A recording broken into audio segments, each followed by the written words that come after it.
Hello students, in this video we are going to discuss about law of conservation of angular momentum.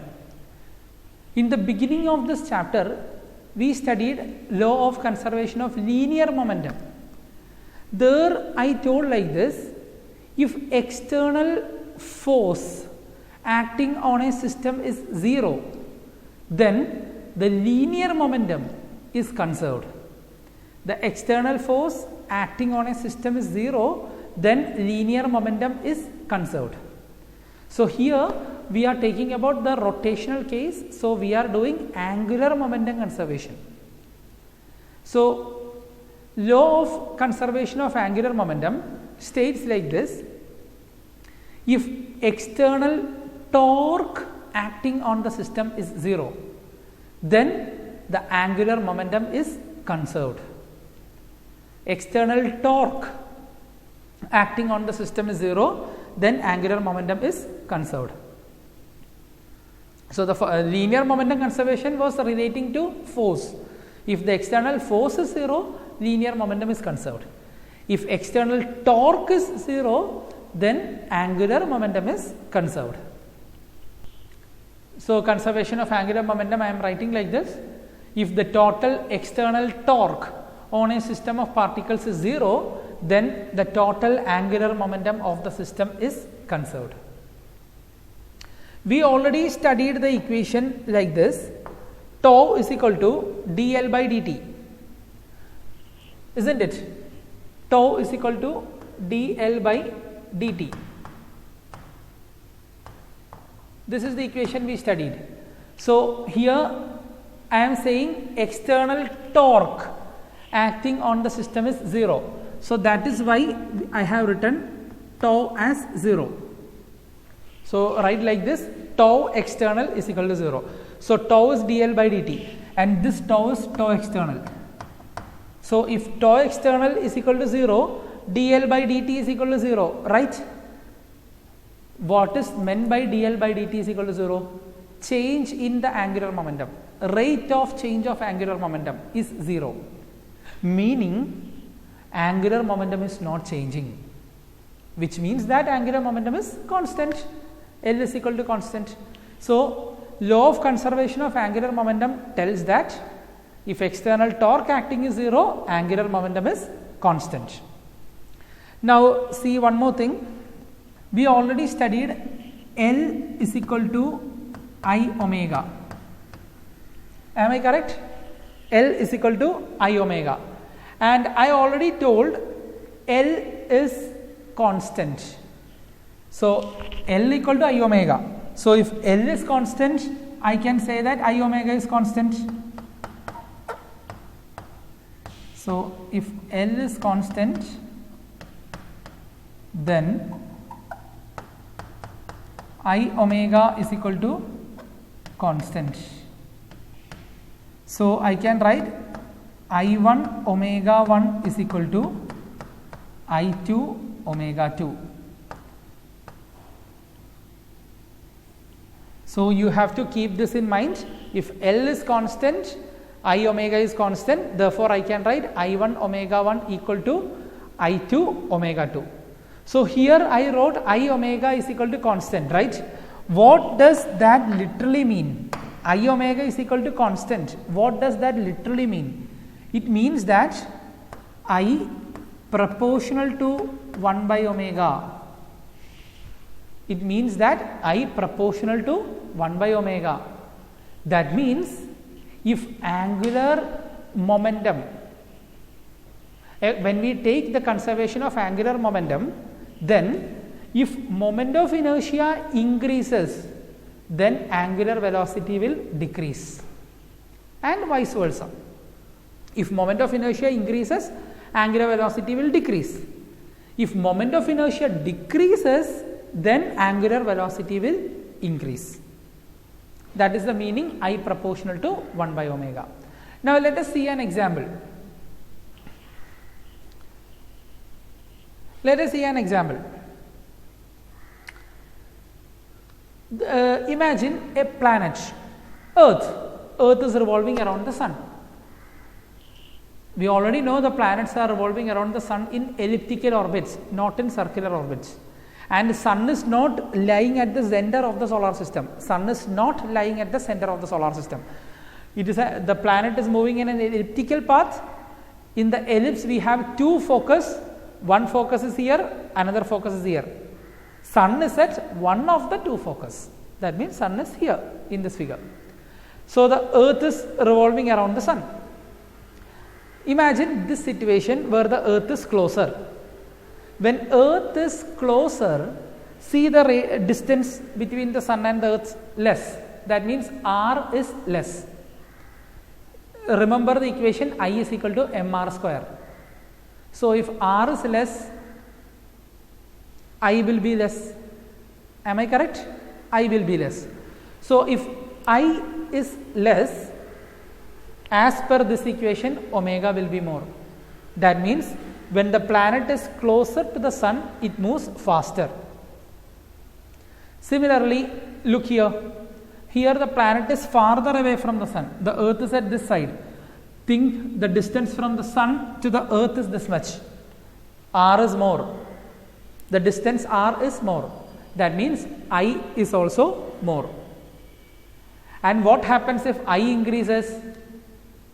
Omega will decrease. This equation states that. So, when the planet is farther away from the sun, I increases, so omega will decrease. So, planet moves slower. So, think like this, planet moves faster when it is closer to the sun, and the planet moves slower when it is far away from the sun. This is the practical application of conservation of angular momentum. Okay. Another example. When a person is rotating with hands stretched, here I have shown two figures.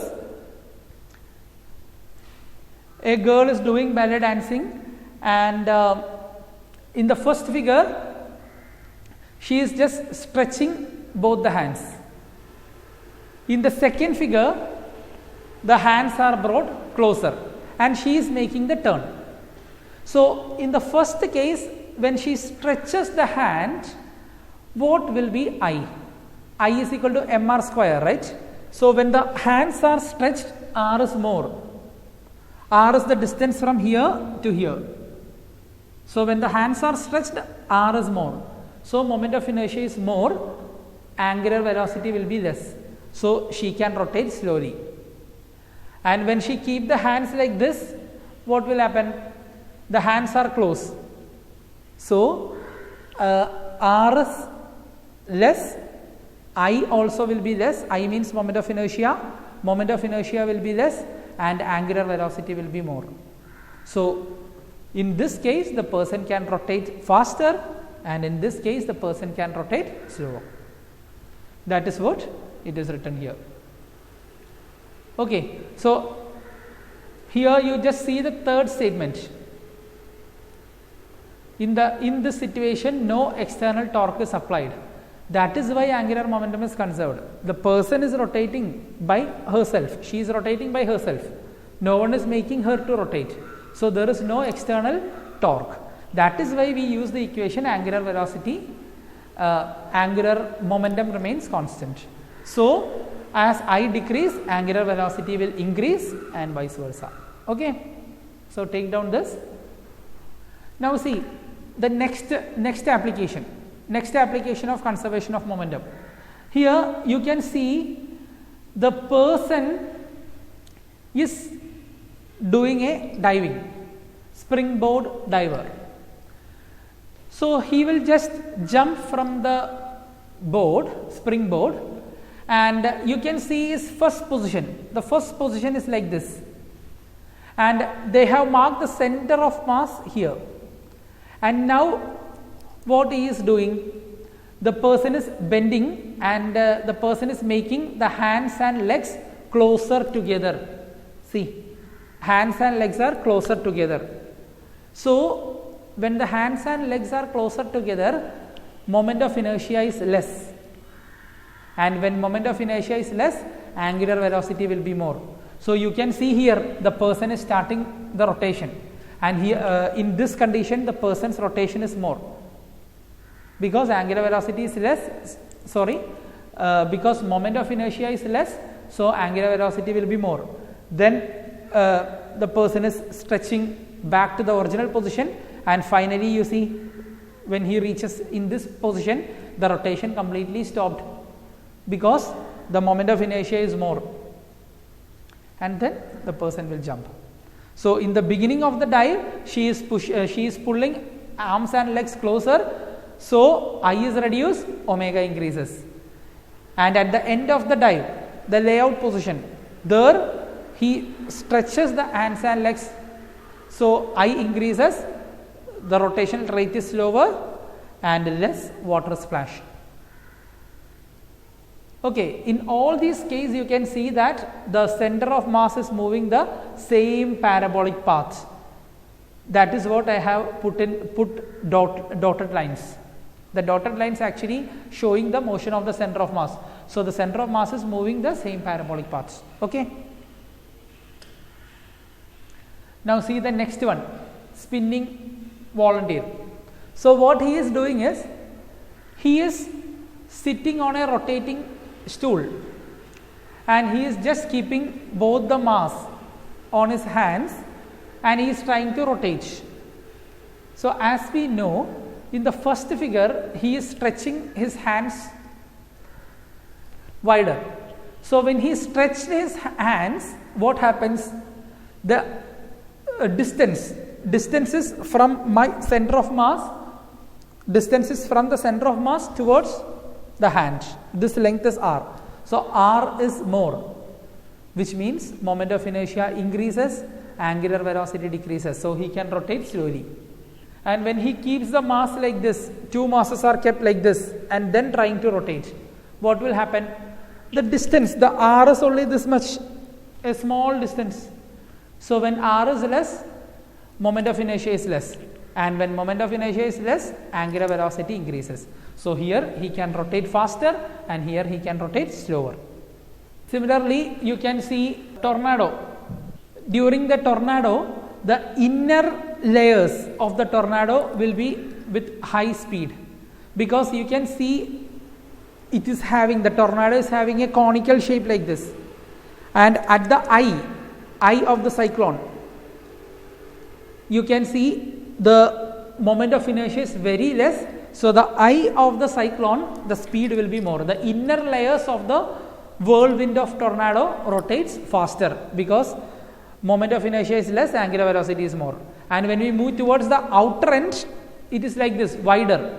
So moment of inertia is more, angular velocity is less. That is also the application of angular momentum. Okay. So that's all about this chapter. This chapter comes to an end with this topic. Hope you have understood. Thank you.